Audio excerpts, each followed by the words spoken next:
24 तास रहा एक पाऊल पुढे.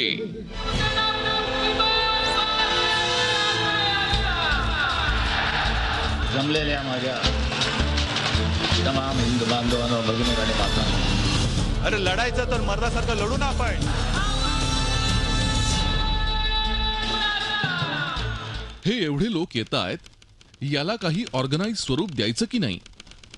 या सगळ्या गोष्टीला, चळवळीला संघटनेचा आकार द्या, तरच त्यातून काही ठोस घडेल. नाहीतर ही जागृती फुकट जाईल. मराठी माणसाच्या न्याय हक्कांसाठी प्राणपणाने झुंजणारी संघटना काढणं हा एकच मार्ग त्यावर आहे. संघटना काढायची कधी? ही कहाणी आहे शिवसेनेच्या जन्माची. कदम मेन्शन मधल्या छोट्याशा घरात बाळासाहेबांनी नारळ फोडला आणि शिवसेनेचं बारसं झालं. पण शिवसेनेच्या जन्मापूर्वी प्रचंड अस्वस्थता या महाराष्ट्रात होती.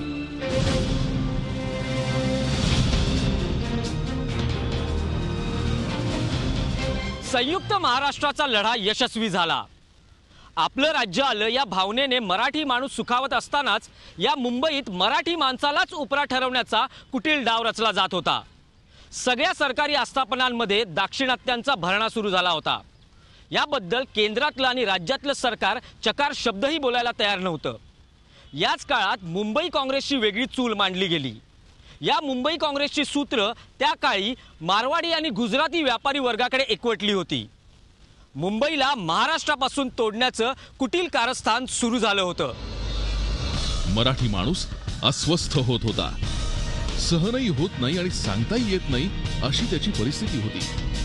पण आवाज उठत नव्हता, वाट दिसत नव्हती. यात सगळ्या असंतोषाची पहिली ठिणगी पडली मार्मिकच्या रूपानं. मार्मिक म्हणजे शिवसेनेचा मोठा भाऊ. त्यानंच या मराठी माणसाला खडबडून हलवलं. मार्मिकच्या वाचा आणि थंड बसानं मुंबईत अक्षरशः गदारोळ घातला. बाळासाहेबांचं मार्मिक सुरू केलं होतं. त्या मार्मिकमध्ये आहे ना एक अशी यादी यायची. त्या यादीमध्ये तुम्ही पाहिलं असं त्याला दिसलं सगळ्यांनी ते भावलं की प्रत्येक ठिकाणी मराठी माणसाला डावललं जात होतं. मराठी माणूस हा नोकरी धंद्यात डावलला जातो. अक्षरशः मराठी तरुण तरुणीचे अर्ज हे फाडले जात होते. बाळासाहेबांच्या धारधार व्यंगचित्रांनी मराठी तरुणाच्या रोषाला आकार दिला.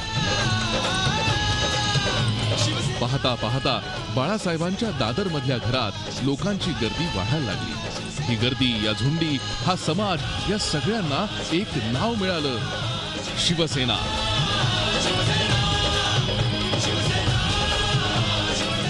नाव काय ठेवायचं तो प्रश्न निघाला. दादा म्हणाले महाराष्ट्रामध्ये शिवसेनेखेरीज वेगळं नावच असू शकत नाही, झाली स्थापना. पण त्यावेळेला सभा वगैरे काही झाली नाही. लोक पुष्कळशा संघटनांच्या स्थापना या मोठ्याल्या सभा घेऊन केवळ हॉलमध्ये किंवा असं काही समारंभपूर्वक होतात, तसं काही झालं नाही. ही अनौपचारिकरित्या झाली. ह्याच्यानंतर मग दसरा मेळावा घ्यायचा असं ठरलं. पण दसऱ्याला प्रचंड पाऊस पडला. शिवाजी पार्कचा मोठा तलाव झाला, त्यामुळे तो 30 ऑक्टोबरला घ्यावा लागला आणि तिथून मग पुढची वाटचाल सुरू झाली. पहिल्या दिवसापासूनच शिवसेनेच्या बदनामीचा पुरेपूर प्रयत्न झाला. त्याकाळी काँग्रेस आणि कम्युनिस्ट संघर्ष तीव्र होता.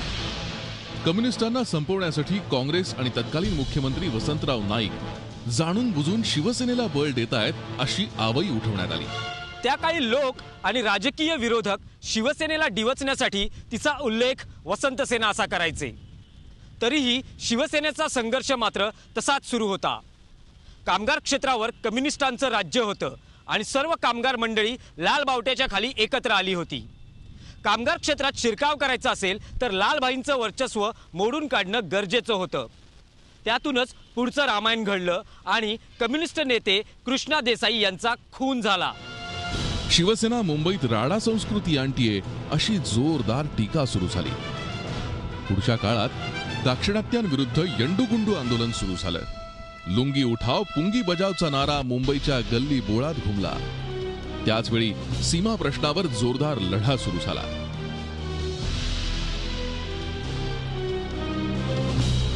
1969 तत्कालीन उपपंतप्रधान मोरारजी भाईंची गाडी सुसाट वेगानं पुढे निघून गेली. शिवसैनिकांचा राग अनावर झाला. या आंदोलनात शिवसैनिकांनी प्राणांची बाजी लावली. सीमा प्रश्नाच्या आंदोलनात मुंबई 8 दिवस पेटती राहिली होती. त्यातच बाळासाहेब आणि त्यांच्या सहकाऱ्यांना अटक करण्यात आली. आगीत आणखी तेल ओतलं गेलं. शेवटी बाळासाहेबांना विनंती करण्याची नामुष्की सरकारवर आली. बाळासाहेबांनी तुरुंगातून लोकांना शांतता राखण्याचं आवाहन केलं. मुंबईचे पोलीस अधिकारी बाळासाहेबांच्या निवेदनाच्या कॉप्या गल्लोगल्ली वाटत फिरत होते. सीमा प्रश्नाचं आंदोलन ही निर्णायक टप्पा ठरला. महाराष्ट्र जिंकायला निघालेलो केवळ बाळ ठाकरेला काहीतरी व्हायचे म्हणून नव्हे. मी शरद पवार नव्हे. इकडे नाही तर तिकडे, तिकडे नसलं तर इकडे, इकडे नसलं तर तिकडे, हे धंदे मला करायचेच नाही. निवडणुकीला मी उभाच राहणार नाही. तुम्ही व्हा, तुम्ही सगळे मोठे व्हा. शेतकऱ्यांचे प्रश्न आहेत, शेतकरी रडतोय. कामगारांचे प्रश्न आहेत, कामगार रडतोय, जनता रडते आहे. खरं तर 80% समाजकारण आणि 20% राजकारण हे शिवसेनेचं सुरुवातीचं धोरण होतं. पण निवडणुका लढवून व्यवस्थेत घुसलं पाहिजे या विचारानं जोर धरला. स्थापनेनंतर 2च वर्षांनी झालेल्या महापालिका निवडणुकीत चांगलं यश मिळालं. मुंबईच्या प्रश्नावर लक्ष ठेवणं गरजेचं आहे हे बाळासाहेबांनी वेळीच हेरलं आणि मुंबई महापालिका शिवसेनेच्या अधिपत्याखाली आली. स्थापनेनंतर झालेल्या पालिका पोटनिवडणुकीत शिवसेनेनं वामनराव महाडिक यांना उभं केलं. राजकारणातलं सेनेचं हे पहिलं पाऊल. वामनराव महाडिक शिवसेनेचे पहिले नगरसेवक. डॉक्टर हेमचंद्र गुप्ते हे शिवसेनेचे पहिले महापौर.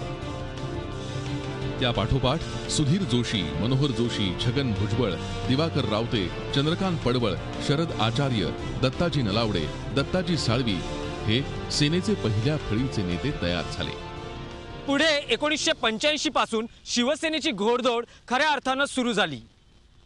संघटना मजबूत करायची, त्यासाठी जनतेशी संवाद ठेवायचा, लोकांची कामं करायची आणि त्यानिमित्तानं आपला ग्रासरूट पक्का करायचा, ही शिवसेनेची पद्धतशीर स्ट्रॅटेजी होती. आणि महापालिकेतली सत्ता हे शिवसेनेचं ध्येय होतं. त्यासाठी सुरुवातीला शिवसेनेनं सत्ता मिळवण्यासाठी कधी प्रजा समाजवादी पक्षाशी तर कधी चक्क मुस्लिम लीगशीही युती केली. ठाणे महापालिकेच्या रूपानं शिवसेनेला राजकारणातला पहिला आनंद गवसला. आणि आस्ते कदम चालणाऱ्या शिवसेनेनं थोड्याच काळात राज्यभरातल्या महापालिकेत हातपाय पसरायला सुरुवात केली. आणि थोड्याच काळात मुंबई महापालिकेवरचाही भगवा पक्का केला. तो आज तागायत फडकतोय. शिवसेनेचं राजकारण हे मुंबई शहरात कायम विकासाचं राजकारण राहिलेलं आहे आणि ते राहिलं सामाजिक काम शिवसेनेचं. म्हणून मुंबई महानगरपालिकेसारख्या देशातल्या सगळ्यात मोठ्या महानगरपालिकेवर शिवसेनेची सत्ता कायम राहिली. 1990चं दशक संपता संपता शिवसेनेनं काँग्रेससमोर जबरदस्त आव्हान उभं केलं. 1990च्या विधानसभा निवडणुकीत शिवसेनेला घवघवीत यश मिळालं. झंझावाताप्रमाणे बाळासाहेब महाराष्ट्रात दौरे करत होते.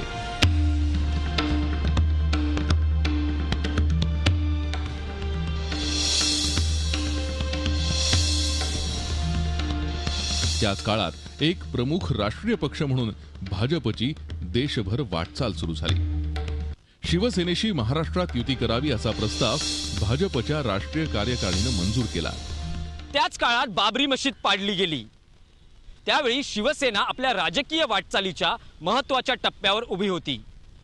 मराठी अस्मितेचा मुद्दा हातात घेऊन पुढे जायचं की हिंदुत्वाची कास धरायची असा कळीचा प्रश्न शिवसेनेसमोर उभा होता. भाजपशी हिंदुत्वाच्या मुद्द्यावर युती केली तर मतं वाढतील या विचारानं शिवसेना जय श्रीराम आणि गर्व से कहो हम हिंदू है या घोषणेत सामील झाली. जमलेल्या माझ्या तमाम हिंदू बांधवांनो, भगिनी आणि मातांनो, अरे लढायचं तर मर्दासारखं लढू ना आपण.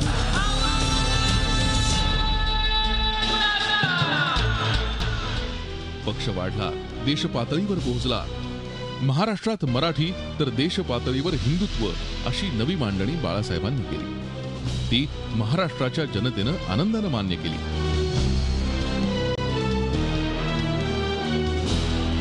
काँग्रेसच्या बेगडी निधर्मीवादाचे बाळासाहेबांनी भरपूर वाभाडे काढले. वाजपेयी ठाकरेंच्या सभा गाजू लागल्या. बाळासाहेबांची धडाडी आणि प्रमोद महाजनांचे चाणाक्ष डावपेच यामुळे शिवसेना भाजपला 1995 साली महाराष्ट्राची सत्ता मिळाली. बाळासाहेबांच्या लाडक्या शिवतीर्थावर सेनेची जिथे पहिली जाहीर सभा झाली त्या शिवाजी पार्कवर सेना भाजप मंत्रिमंडळाचा शपथविधी सोहळा दिमाखात पार पडला. एक नव पर्व सुरू झालं. बाळासाहेबांनी इवलस रोप 1966 साली लावलं. 30 वर्षानंतर त्याचा वेलू गगनावरी गेला. मुख्यमंत्री पदाचा वरचा माझ्या दृष्टीनं अतिशय चांगला काळ गेला. अनुभव नव्हता, मी तर मंत्री नव्हतो कधी जागो त्यापूर्वी, पण ही संधी बाळासाहेबांनी मिळाली. सत्ता मंत्रालयात राहतेही सामान्यांपर्यंत पोचत नाही, म्हणून मी पुस्तकच छापलं आणि त्या पुस्तकामध्ये मी केलेल्या 60 योजना एकत्र दिलेत सगळ्या, आणि या 60 योजना सामान्य लोकांपर्यंत पोहोचवण्याचं काम केलं. बाळासाहेबांच्या एका इशाऱ्यावर अख्खी शिवसेना चालायची. शिवसेनेत भुंगळ लोकशाहीला थारा नाही असं बाळासाहेब म्हणायचे, पण तरीही शिवसेनेला बंडखोरीची लागण झालीच. 1967 साली बळवंत मंत्री यांनी शिवसेनेविरोधात पहिल्यांदा तोंड उघडलं. त्यानंतर अरुण मेहता, बंडू शिंगरे आणि माधव देशपांडे अशी जंत्री पुढे वाढतच जाऊ लागली. बाळासाहेबांवर घराणेशाहीचे आरोप झाले. मग अस्वस्थ झालेल्या बाळासाहेबांनी 18 जुलै 1992च्या सामनातून शिवसैनिकांवर बॉम्ब टाकला. अखेरचा जय महाराष्ट्र या मथळ्याखाली पदाचा राजीनामा देत असल्याचं जाहीर केलं. पण शिवसैनिकांच्या मनधरणीनंतर बाळासाहेबांनी हा निर्णय मागे घेतला. डॉक्टर हेमचंद्र गुप्ते हे सेनेतले पहिले बंडखोर. 1975 साली मुंबईच्या महापौरांची निवड झाली. जाणकार म्हणतात की बाळासाहेबांनी आदल्या रात्रीचा निर्णय फिरवला आणि सेना नगरसेवकांची मतं काँग्रेसच्या पारड्यात पडली. गुप्ते तडकाफडकी राजीनामा देऊन बाहेर पडले. पण शिवसेनेच्या बुर्जाला पहिला हादरा बसला तो 1991 साली भुजबळांच्या बंडानं.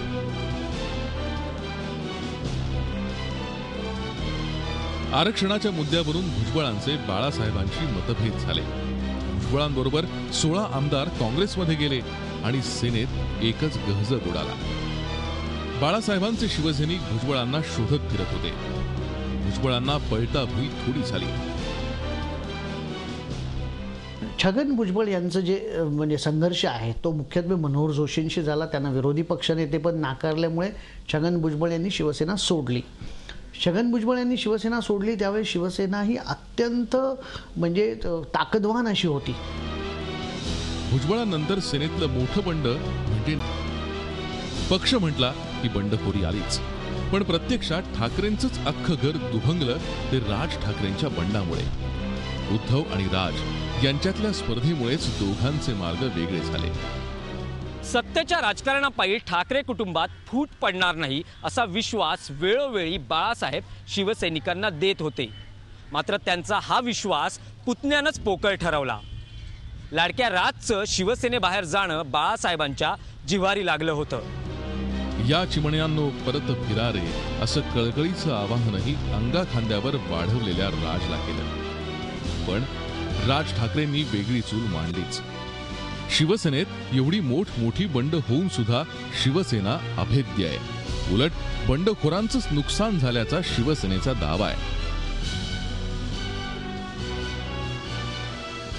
अशा बंडखोरीनं ठीक आहे थोडी सळसळ झाली असेल, पण नखशिकांत हादरले आणि तडे गेले वगैरे असं काही शिवसेनेला होत नाही. जे शिवसेनेतून स्वतःला मोठे समजणारे नेते म्हणून गेले ते बाहेर गेल्यावर तितके मोठे राहिले नाहीत.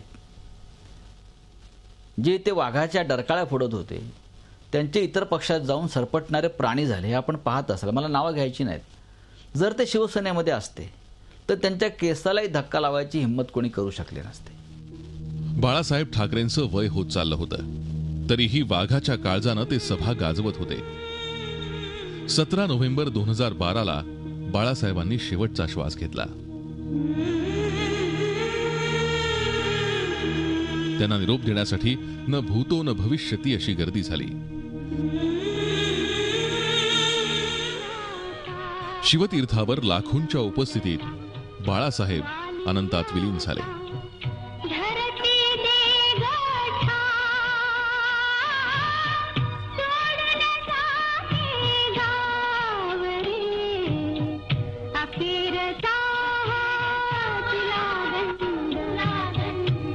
जमलेल्या माझ्या तमाम हिंदू बांधवांनो, भगिनी आणि मातांनो, अरे लढायचं तर मर्दासारखं लढू ना आपण.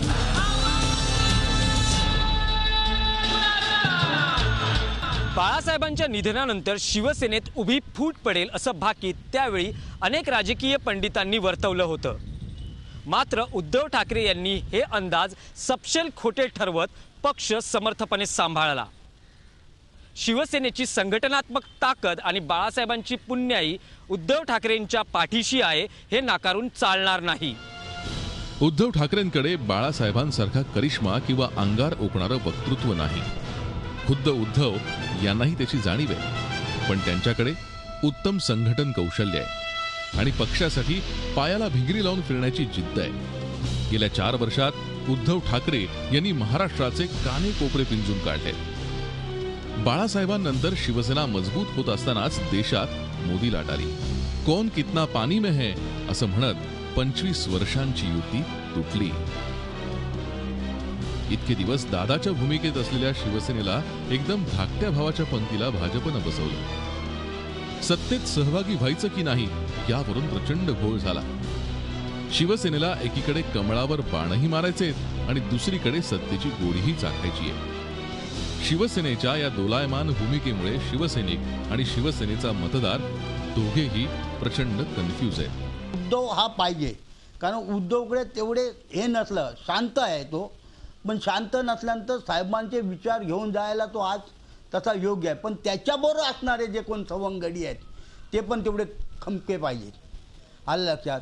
नको तो निर्णय ना घेतला जातो तो चुकीचा घेतला जातो. तो जुन्या सैनिकांना आवडत नाही किंवा पसंत पडत नाही. कारण त्याच्यासाठी साहेबांची नेहमी आठवण, आज साहेब पाहिजे होते, आज साहेब पाहिजे होते, आज साहेब पाहिजे होते. का त्यांचा हे होते की साहेब खमके होते. आता खरी परीक्षा पुढे आहे. महापालिकेच्या निवडणुका तोंडावर आहेत. त्यामुळे दोन्ही पक्षांना पुन्हा स्वबळाची खुमखुमी येणार. म्हणूनच शिवसेनेनं आत्ताच सत्तेतून बाहेर पडावं असा एक विचार प्रभा आहे. पण सत्ता सोडली तर पक्ष फुटण्याची नेतृत्वाला भीती आहे. दुसरीकडे भाजपही नवा मित्र मिळाला तर सेनेला जय महाराष्ट्र करण्याच्या तयारीत आहे. प्रबोधनकार, बाळासाहेब, उद्धव आणि आता आदित्य अशी ठाकरेंची चौथी पिढी राजकारणात सक्रिय झाली आहे. मी तुमच्यावरती जर घराणेशाही लादली असेल, मी माझ्यापासून उद्धव, आदित्य हे मी तुमच्यावरती लादले असतील तर विसरून जा, विसरून जा. पण मी लादलेलं नाही. तुम्हीच त्यांचा स्वीकार केलेला आहात. हे सोनिया गांधींचं सारखं घराणं नाही आहे, गांधी घराणं नाही आहे. हे मी तुमच्यावरती लादलेलं नाही आहे. आणि म्हणून मी सांगतो, सांभाळून घ्या. मला सांभाळलं, उद्धवला सांभाळा, आदित्याला सांभाळा आणि महाराष्ट्राचा उत्कर्ष करून द्या. असेच मी आपल्या चरणी नतमस्तक होऊन प्रार्थना करीन. इमानाला महत्त्व द्या, आम्हाला नाही, एवढंच म्हणेन. जय हिंद, जय महाराष्ट्र, वंदे मातरम, जय हो.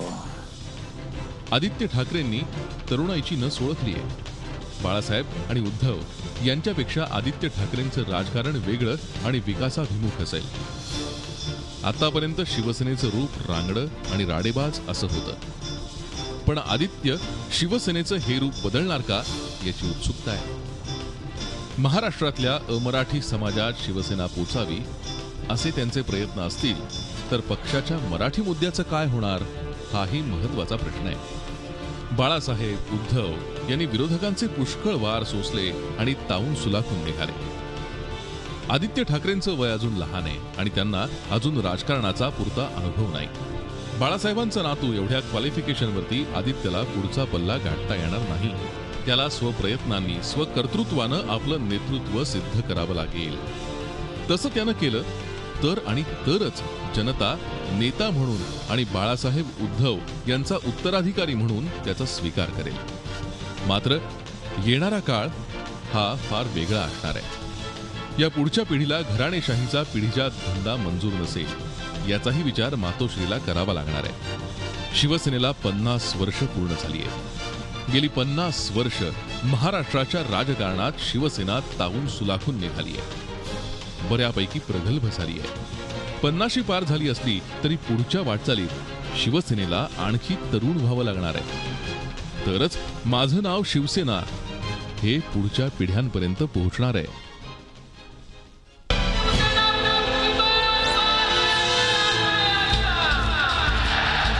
जमलेल्या माझ्या तमाम हिंदू बांधवांनो, भगिनी आणि मातांनो, अरे लढायचं तर मर्दासारखं लढू ना आपण.